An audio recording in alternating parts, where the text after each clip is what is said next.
Welcome and thanks to everyone for joining us today. My name is Michelle Cloutier, and as the Vice President for Enrollment Management here at Bryant University, it is my great pleasure to serve as the host and moderator for the first session of today's panel. On behalf of all of my colleagues, please know that the entire Bryant University community has been working diligently since students left campus in November on refining plans to allow us to keep our community healthy so that we can benefit from a full spring semester back on campus. We are all in this together and proud of the strong spirit that made Bryant University one of the few schools in the entire country to complete a fall semester of classes on campus. Our goal for the first session today is to help everyone prepare students for a safe and rewarding spring semester. Thank you to all those who submitted questions through registration. Our leadership team has listened closely to our students and can explain what will be the same as the fall and where we have made refinements to enhance the learning experience.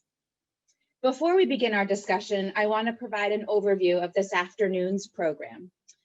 President Cattell will speak first, and he is joined by our Vice President for Student Affairs and Dean of Students, Dr. Ingalisa Samir, and the Dean of the College of Arts and Sciences, Dr. Wendy Samter.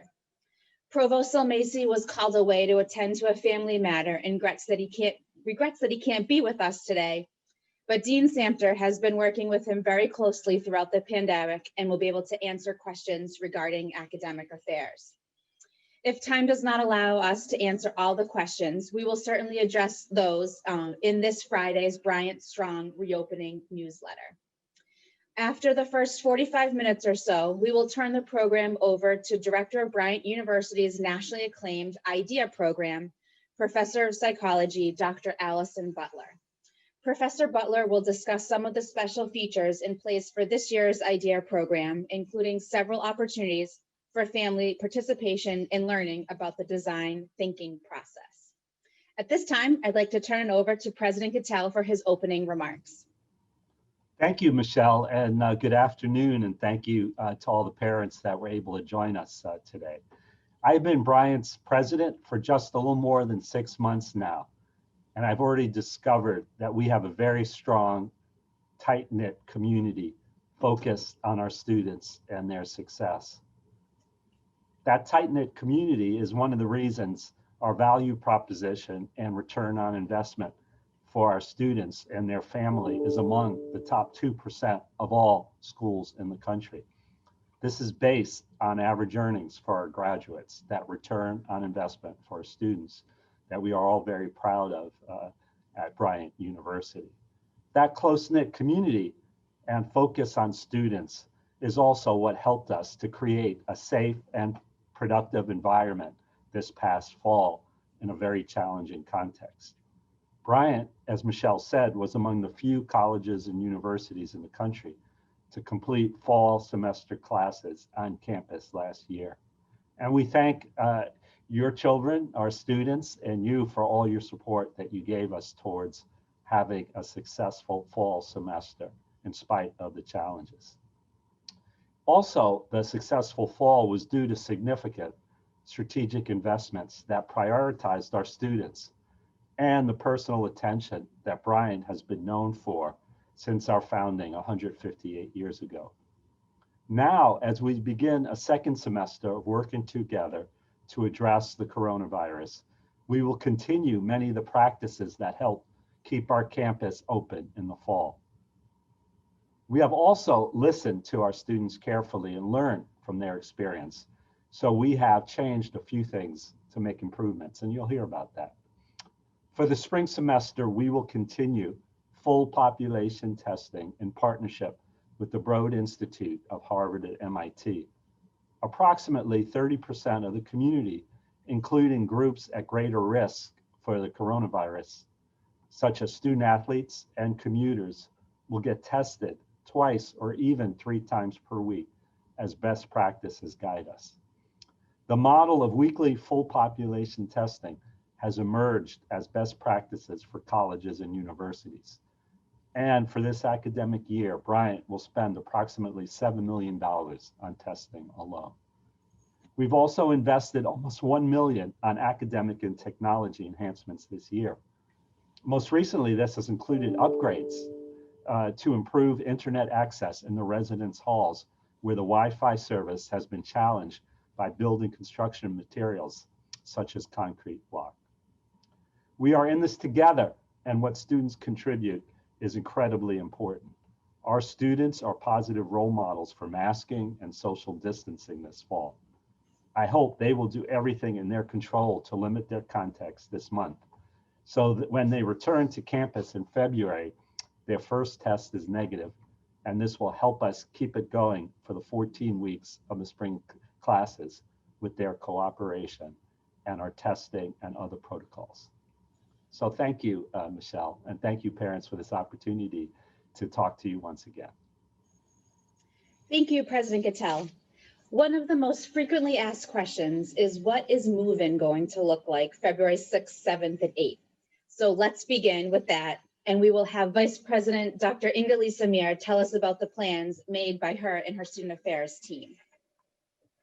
Hey, Bulldog families, it's awesome to see you even virtually. I want to start out by wishing you all a happy new year. I hope you're all safe and well and happy. And I want to thank you for the contributions that your loved ones made last semester to such a successful semester for Bryant. We really take pride in our students, and they really showed tremendous leadership and the ability to build community and the ability to go across all students and all points of view to work together for a safe community. So it was very inspiring and really held us all here that are on this panel, and all the staff and faculty really gave us much to be hopeful for our future. Okay, MoveIn. So MoveIn is obviously not going to be in a tent. It's not 81 degrees. It's 20. And could be snow, could be ice, could be all the joys of the New England winter. So we will be doing testing and checking in the Chase Wellness Center, otherwise known as the gym to most of us. At the Chase, your loved ones will be getting a test, and will be signing and checking in on the code of conduct for COVID, and also getting their food for the quarantine period until they receive a negative test result from the wonderful organization that President Cattell just told us about that we've partnered with in Cambridge. We will need to keep that space de-densified, so that's why we've asked you to set up for a 2-hour appointment to come in, do the testing, and help your student get settled. Remember, most of their stuff is still in their rooms, so it shouldn't be too bad. The other thing is that each student can bring 2 people with them to move in, and all of residential life will be available those 3 days to help the process run smoothly. I wanted to go over some other COVID related issues. As many of you know, the CDC changed the quarantine day guidelines. We're going from 14 days to 10 days for quarantine. We still have quarantine space for COVID positive people and for students that need to quarantine. We also deliver food to the students that are in quarantine, and because of our high flex program, they can continue with their classes if they are feeling up to it, which frankly, the majority of them are. Some of you might ask me, well, why are we doing 10 days? Well, that's a really good question. Well, we studied each case in depth, and some of our students did get COVID after 7 days into the 8th and 9th day. So we're, as always at Bryant, going on the side of safety and health before anything else in this pandemic, and continuing with the 10-day as opposed to a 14, which I know many students will be grateful to hear about. We will still have the Health Checker app, so students will show that app throughout the day and night on campus, in the library, in the dining hall, in the gym, in classrooms. It just helps us all remain accountable to one another. So we're very excited about that. We will continue the policy, I'm sorry, unfortunately, of no overnight guests and a 10 p.m. curfew. As you all know, as President Cattell said, the virus is very strong right now in the United States, and we're going to do everything like we did last semester to keep our campus safe, especially our beloved students. We have a robust contact tracing program, frankly, one of the best teams in Rhode Island. As we learned firsthand, the sooner you find out about a positive result and then do contact tracing and place people in safe quarantine, the less spread you have. And we will continue that policy as we go along. In terms of dining, I just wanted you to know that the grab and go option is still an option throughout this whole semester. So students that are not comfortable eating in the dining hall, totally understandable, can grab any of their 3 meals and take it to their room or to some place with a little bit more open space. We will continue to run student organizations, student government, the Bryant players, and everything else that we can practicing social distance. A lot of it will have to be virtual, but some of it will be able to be in small groups or outside groups with heat lamps, and hopefully people will wear their thermal underwear. That's my general update. Of course, happy to talk more about this. We are very excited about the start of the semester and being able to provide in-person education again to students here at Bryant. Thanks, Michelle. You're welcome. Inga, one of the questions that just came up was, how are the students being notified about signing up for their move-in slot? So Residential Life has sent out emails. They may not have told you that they already received a few of these emails. So check with your student and make sure that they sign up for a time that's not just convenient for them, but convenient for you too. And one of the most important things, I'm sorry, thanks Michelle for bringing me back on, is that we will be asking students to take a test 72 hours before they come to campus. However, we have a modification that we're hoping to roll out, which is if they're within 2 hours, they could come here, take the test, and then go back home. We're just being safe and knowledgeable about the fact that we think this year, because of the cold weather, we face a bigger challenge around COVID than we did starting with the beautiful warm weather.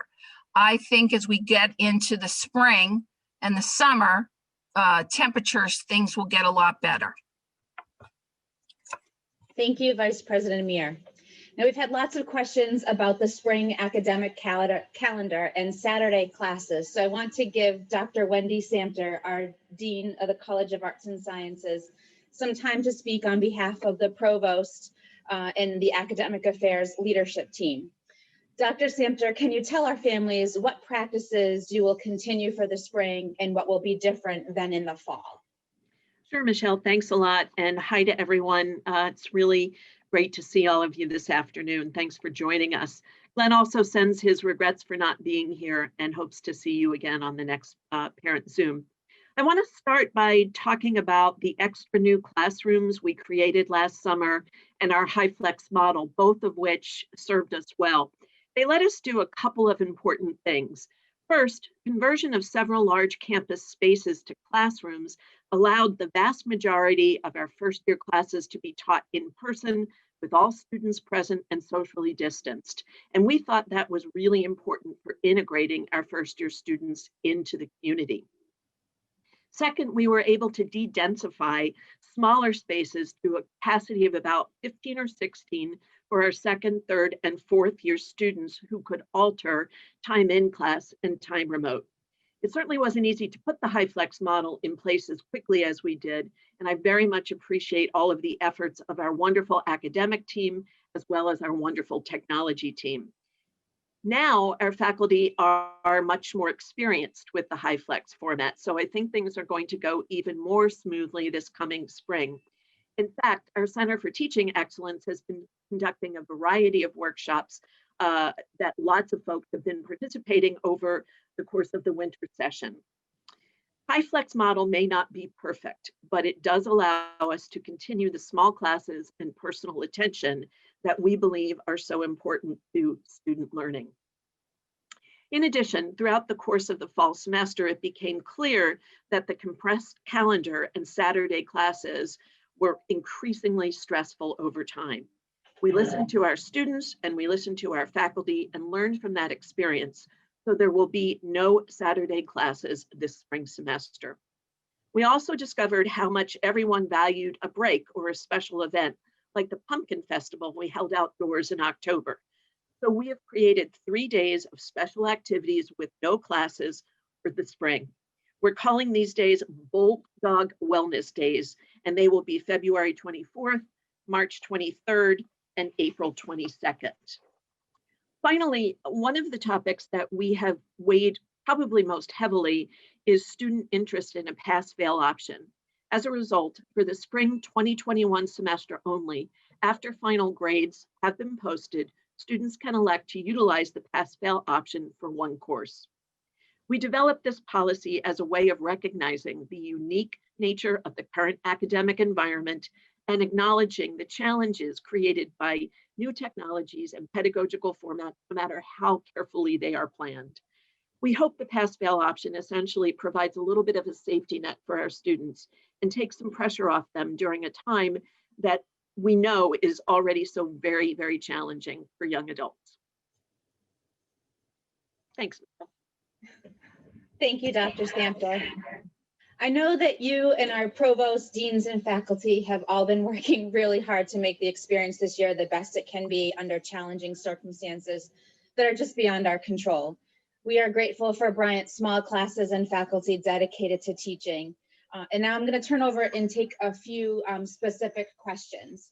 The first question is for Vice President Amir, and it's actually 2 questions.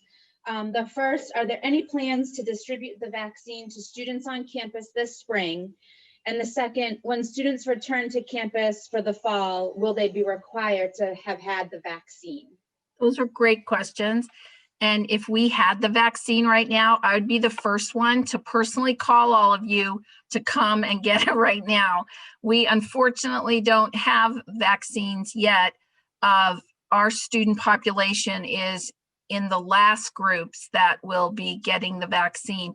However, President Gattell is on a group with all the other presidents of Rhode Island that regularly checks in with the governor's office and the Department of Health in Rhode Island about the vaccine and how it's going. So right now, there aren't any plans. They're focusing on the 65 and over group, the groups that are in retirement communities and retirement homes, and then also first responders and doctors and nurses. You do not need to have a vaccine to come to campus in this upcoming semester. Thank you. The next question is for President Gattell. What are the plans for commencement? Ooh, that's a question I often get, and I'm actually pleased that that question comes up because that's really an important day event to recognize our students and their accomplishment. Unfortunately, because of the nature of the pandemic, our plans for commencement are going to have to be contingent on the state of the pandemic at that time and on the best practices for public health that prevail at that point in time. We're also going to be working, as we have throughout the fall and into the spring and through the spring, with the Rhode Island Department of Health and the governor's office here. So we're going to be getting guidance from them and also looking at best practices from other institutions in Rhode Island and outside Rhode Island.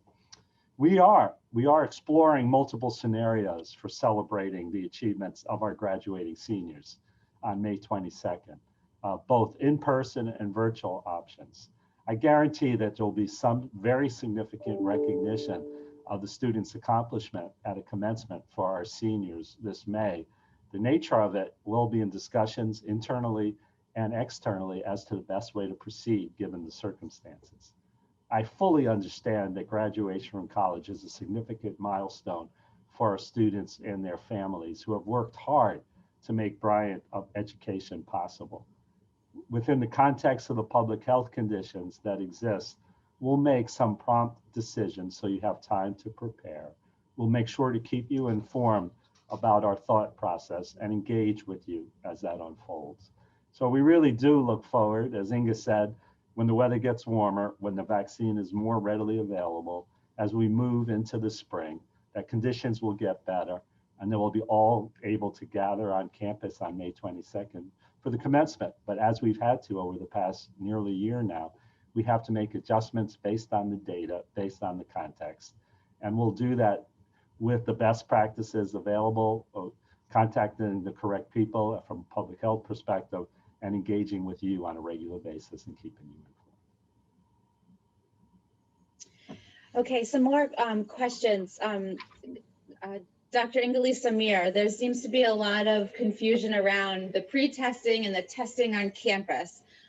So could you go over one more time the Sure. 72-hour test and what kind of test that can be? And then they, whether or not once they get that negative, then they get tested again on campus and quarantine until they get their negative results. So if you could go over that one more time, I think families will be appreciative. Sure. So first, I just want to say that we're always evaluating what's going on with the pandemic. As Dean Samter said, we make changes as we see what we can learn from. We're trying to be innovative. We're trying to be nimble. So since there, as you all know, because you watch the news or read the news regularly, there are many more cases in the United States than when we started in August. That's the first premise. So we would like, as a safety precaution, to ask students who are close by, if they can, within 2 or 3 hours, they could come in, take a test 72 hours before, and then go back home, or take a test in their home area and bring that test result to us when they move in. Then they'll take another test on campus and be in quarantine. It won't be 24 hours. It'll probably be less time than that until they get a negative test result.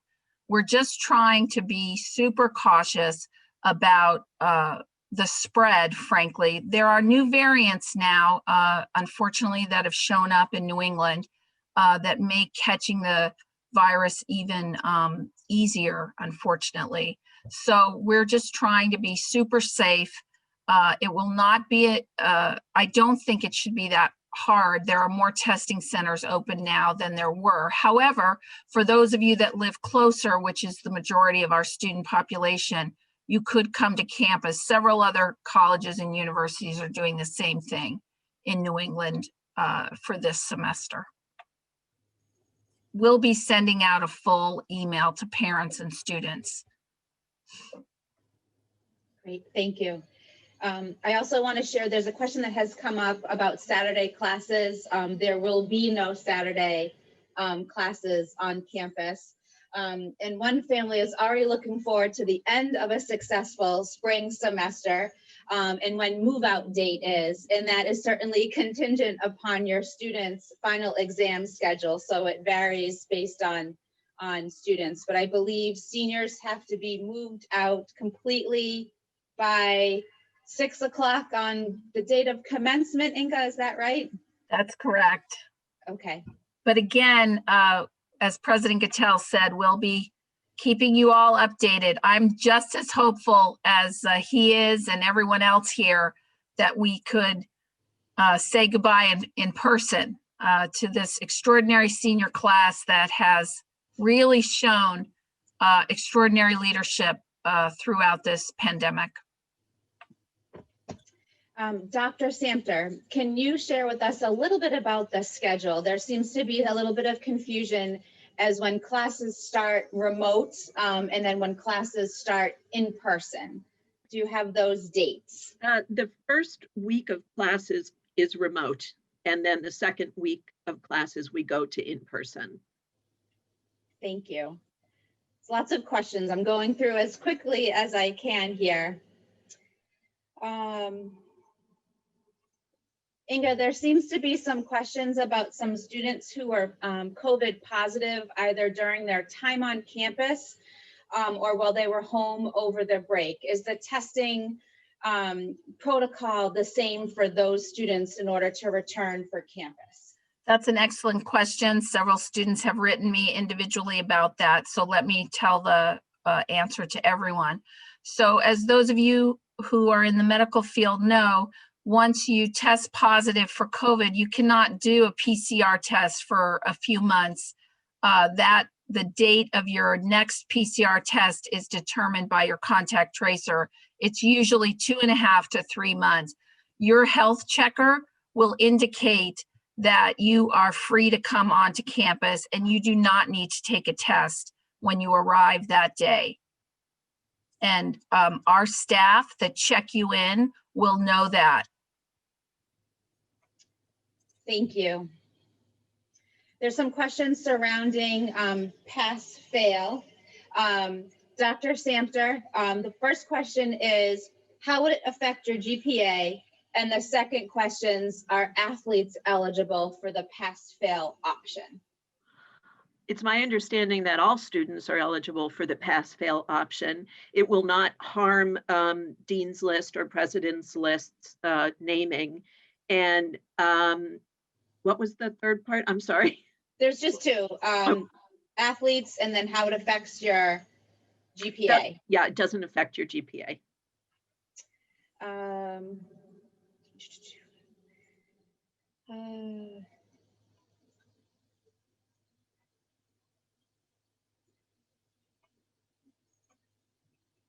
Working through some of these questions have already been answered. Bear with me just a moment.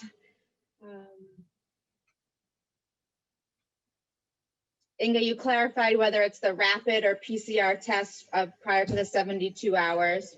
Yes, actually, let me just tell our community that under President Gatel's leadership and the board, we do have two new rapid test machines, which we will be using.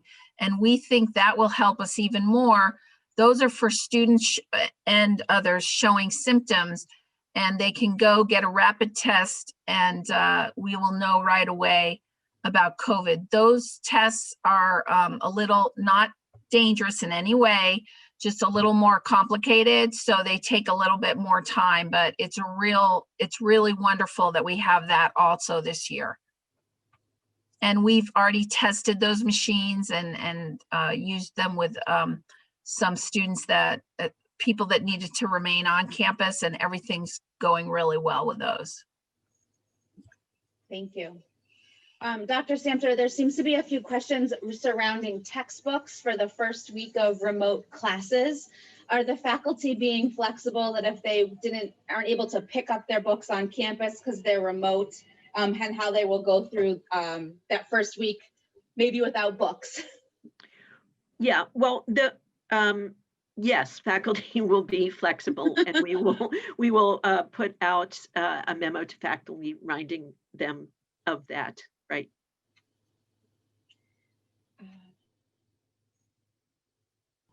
Michelle, there seems to be a lot of questions about students and their families who want to come during that 72-hour period for the pre-test test. Do they have to schedule that, or could they just come to campus, Inga? We are doing the logistics of that right now, but I'm thinking that we're thinking right now, just like your students all received an email on January 11th about MoveIn, we will send an email to students and then also put it on our Friday newsletter, our opening newsletter with all the details. We don't want 500 people showing up at one time.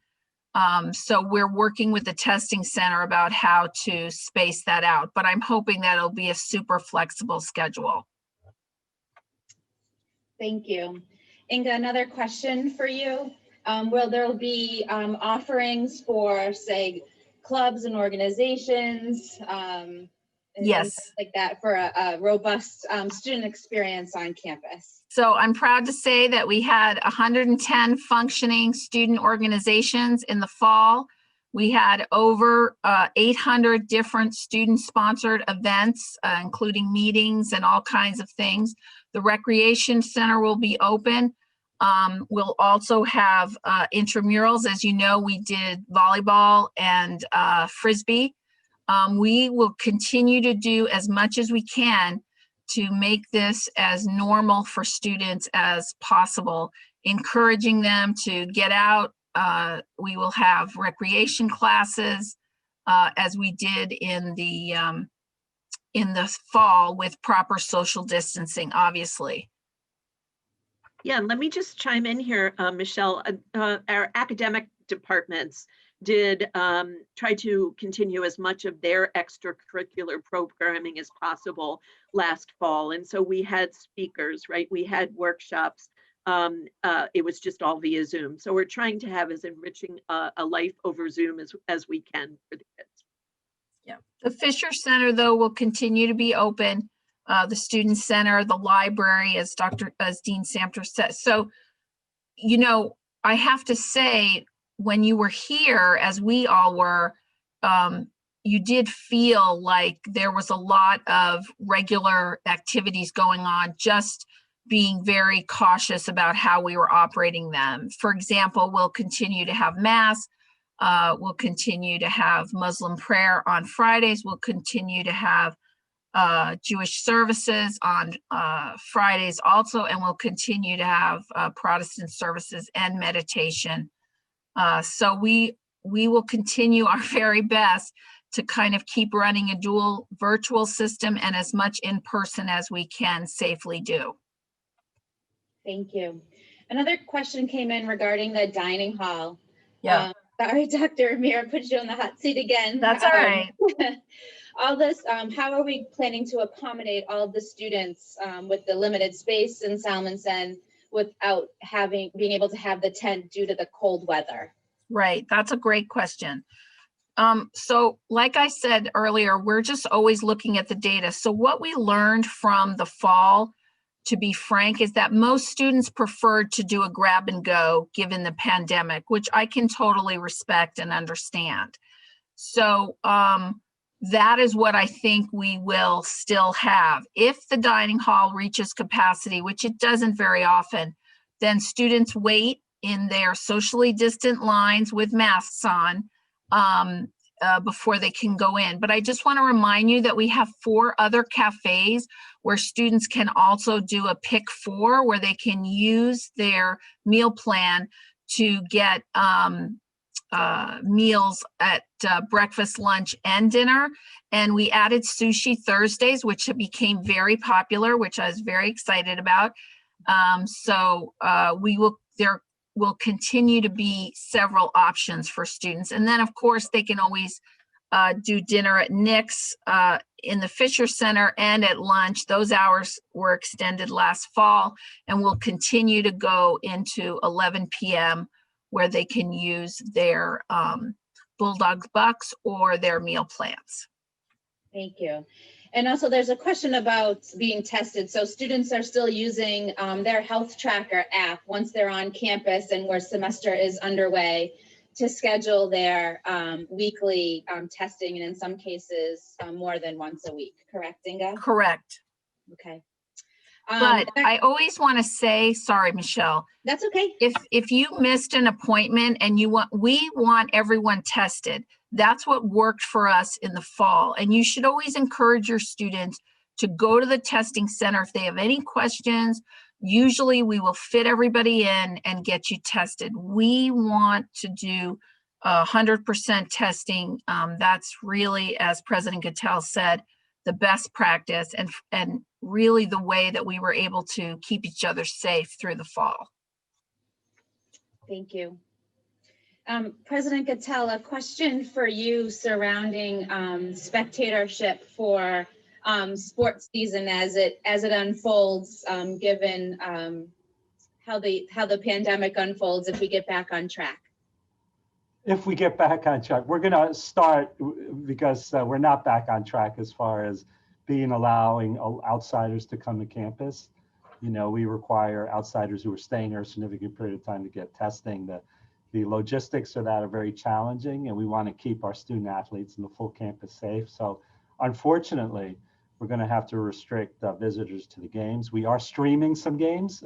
NEC, the Northeast Conference, if you want to watch our men's basketball team, which is a great team this year, live stream on NEC app. We'll try to make that available for the other sports. It's unfortunate. It's really unfortunate. We're doing our best to maintain some version of the athletic seasons for our fall sports and definitely for our spring sports.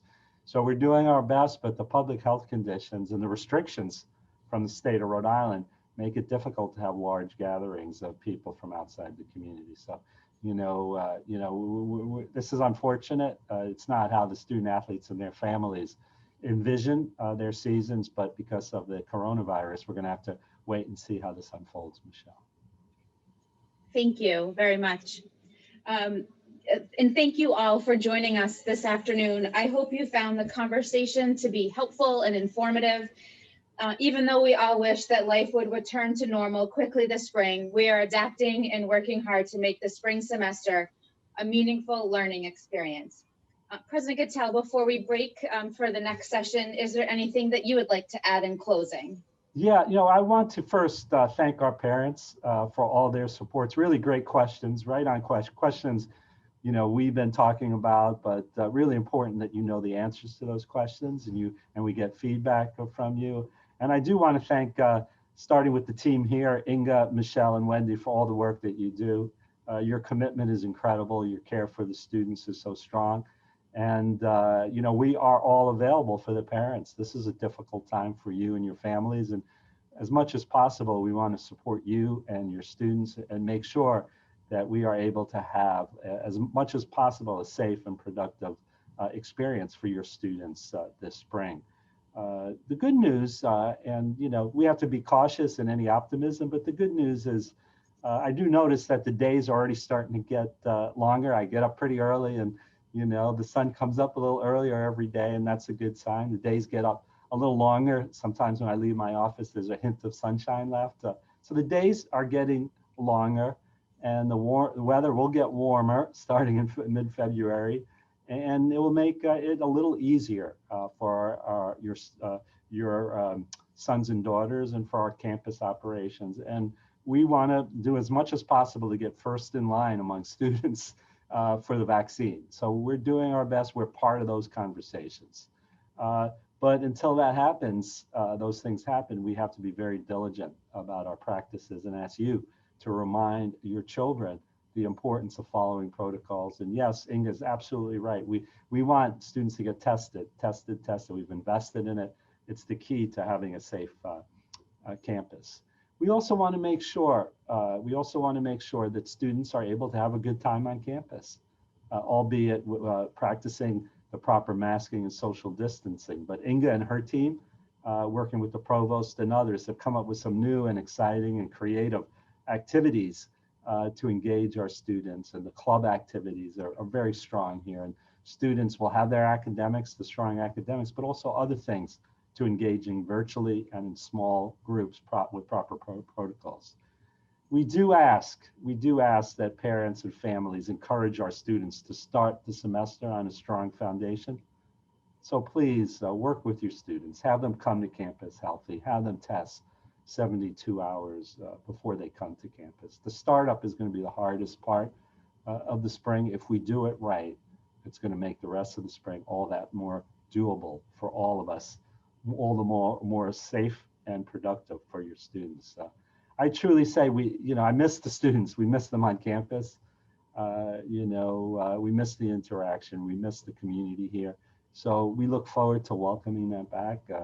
Albeit under constrained circumstances, but we're going to work our hardest and our best to have this be a safe and productive semester. And please encourage your children to be safe now and before they come to campus. And we'll make sure we'll take care of them when they're here. So thank you for your commitment and your participation here. And questions. We had over 111, over 110 questions in this session, and that shows your commitment and your caring. So thank you all.